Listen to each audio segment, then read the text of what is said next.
ओम श्रीमन्नारायण नमो भगवते वासुदेवा। उन देवी की प्राप्ति से पितर अत्यंत प्रसन्न हुए, वे आनंद से कव्यल हो गए। यही भगवती सुधा का पुनः स्त्रोत है। जो पुरुष समाहित चित्त से इस स्त्रोत का श्रवण करता है, उसे मानो संपूर्ण तीर्थों में स्नान कर लिया,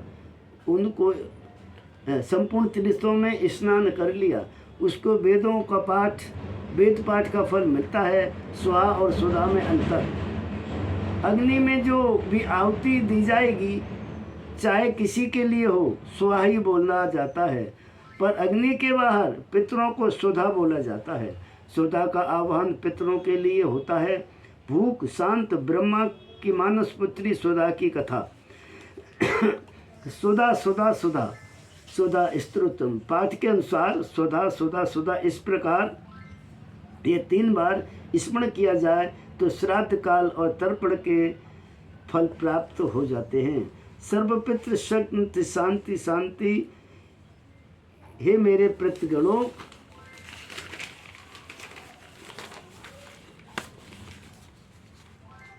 मेरे पास श्राद्ध के उपयुक्त न तो धन है न धान्य है। हाँ, मेरे पास आपके लिए श्रद्धा है। मैं इसी के द्वारा आपको तृप्त करना चाहता हूँ। आप तृप्त हो जाएं। मैं दोनों भुजाएं आकाश की ओर उठाकर आपको नमन करता हूँ। आपको मेरा नमस्कार है। श्री ब्रह्म वैवर्त महापुराणे प्रकट खंडे ब्रह्मकृत स्वदा स्तोत्रम पाठ श्राद्ध काल और पितरों के निमित्त तर्पण फल की प्राप्ति हेतु ब्रह्मोचाप शुद्धोच्चारण मात्रेण तीर्थम स्नायी भवे नरः मुच्यते सर्व पापेभ्यो वाजपेय फलम लभेत। अर्थ इसका इस प्रकार है। ब्रह्मा जी बोले, सुधा शब्द के उच्चारण मात्र से मानव तीर्थ स्नायी हो जाता है। यह संपूर्ण पापों से मुक्त होकर वाजपेय यज्ञ के फल का अधिकारी हो जाता है। नंबर 2, सुधा सुधा सुधा स्वेद्धेत्येवं यद्यं वारवित्रयं स्मरेत् श्राद्धस्य फलमाप्नोति कालस्य तर्पणस्य च। अर्थ इस प्रकार है। सुधा सुधा सुधा इस प्रकार यह 3 बार स्मरण किया जाए तो श्राद्ध काल और तर्पण के पुरुष को प्राप्त होता है। नंबर 3, श्राद्ध काले सुधा स्तोत्रम यह शृणु तिस्माहितम लवेच्छादम सतानाम च पूर्णमेव न संशय। अर्थ, श्रद्धा के अवसर पर जो पुरुष सावधान होकर सुधा देवी के स्तोत्र का श्रवण करता है, वह 100 शर्तों का पूर्ण पा लेता है, इससे संशय नहीं है। नंबर 4, सुधा सुधा स्वेद्धेत्यम त्रिसंदेह न यह पठे नरः प्रिया विनीता सता सपत सलवेत स्वादी पुत्रम गुणान्वितम। जो माधव सुधा सुधा सुधा इस प्रकार पवित्र नाम का त्रिकाल स्वद संध्या के समय पाठ करता है, उसे विनीता प्रतिव्रता एवं प्रिय पत्नी प्राप्त होती है तथा सद्गुण संपन्न पुत्र का लाभ होता है। नंबर 5, पितॄणाम प्राणम तुल्यम तुम दुज जीवन रूपिणी श्राद्ध ठात्र देवी से श्राद्धा दीना फल प्रदा। अर्थ, देवी तुम पितरों के लिए प्राण तुल्य और ब्राह्मणों के लिए जीवन रूपी हो। तुम्हें श्राद्ध की अधिष्ठात्री देवी कहा गया है।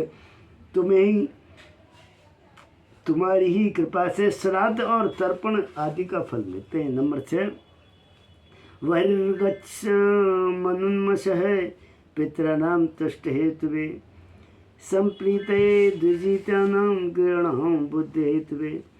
अर्थ, देवी तुम पितरों की बुद्धि, दुजातियों की प्रीति तथा ग्रस्तों की अभिवृद्धि के लिए मुझ ब्रह्मा के मन से निकल कर बाहर जाओ। नंबर 7, नित्याम तुम नित्य स्वरूपा से गुण रूपा से सुब्रते आविर्भाव स्तरो भाव सृष्टो च प्रलयतम।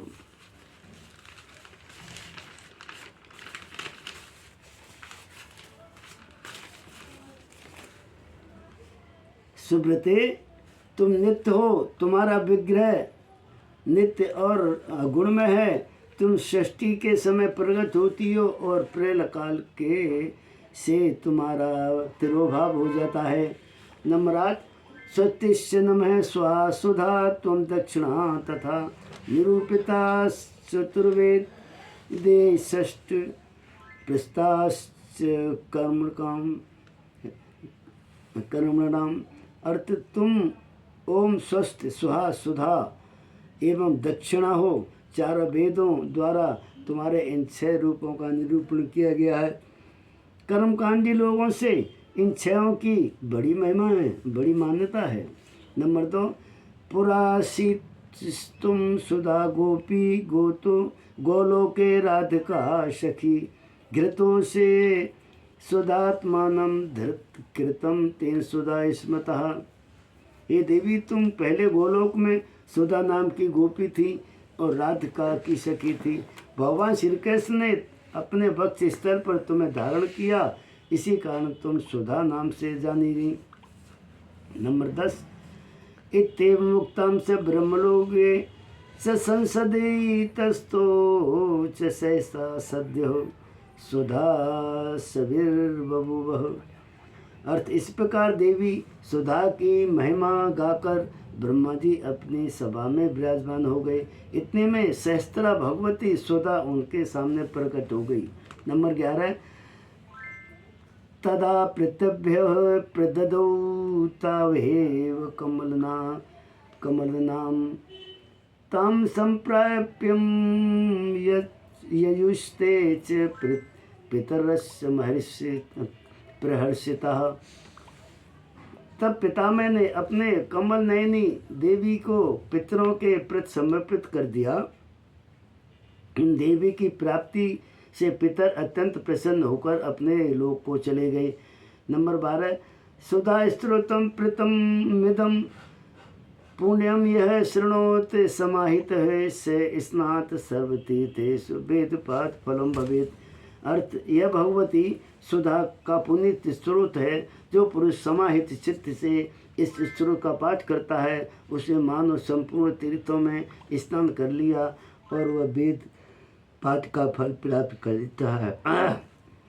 इत श्री ब्रह्म पुराणे द्वितीय प्रकट खंडे नारद नारायण संवादे स्वदोप्याख्याने स्वदो उत्पत्ति तत्पूजादिकम नैमैक 4 अध्याय स्वधा स्तोत्रम सब। ओम श्रीमन्नारायण नमो भगवते वासुदेवाय।